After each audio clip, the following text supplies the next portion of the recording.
আবেগ আর পেশাদারিত্বের পরীক্ষায় পেশাদারিত্বকে বেছে নিলেন আফগান ক্রিকেটার রহমানুল্লাহ গুরবাজ। মাকে হাসপাতালে রেখে কলকাতা নাইট রাইডার্সের বিপক্ষে সাড়া দিলেন তিনি। আফগান এই উইকেটরক্ষক ব্যাটার সানরাইজার্স হায়দরাবাদের বিপক্ষে জয় ছিনিয়ে আনতে রাখেন বিশেষ ভূমিকা, সেই সাথে রাখছেন মায়ের খবর।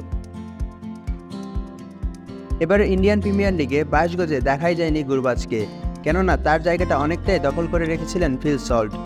আর সল্টের বিদায়ে ডাক পড়ে গুরবাজের। তবে সময়টা ভালো যাচ্ছিল না তার।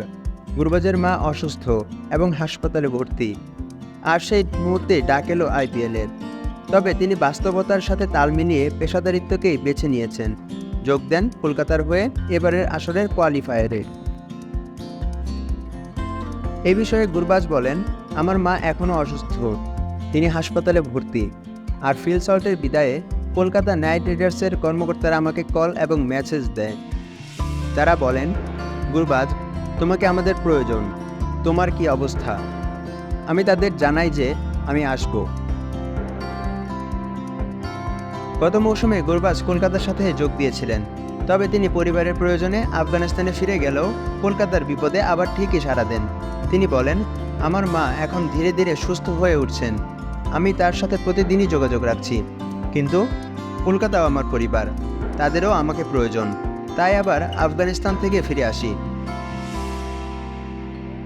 এই উইকেট রক্ষক হায়দরাবাদের বিপক্ষে গ্লাভস হাতে নেন 2টি ক্যাচ আর ব্যাট হাতে করেন 14 বলে 164.29 স্ট্রাইক রেটে 23 রান।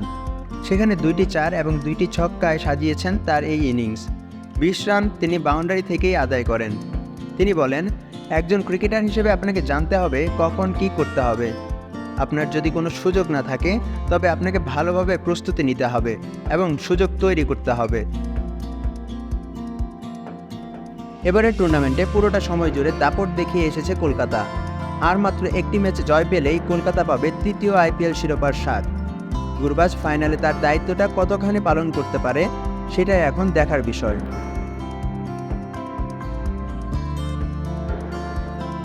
মাশরাফি খান সাকিন, খেলা ৭১।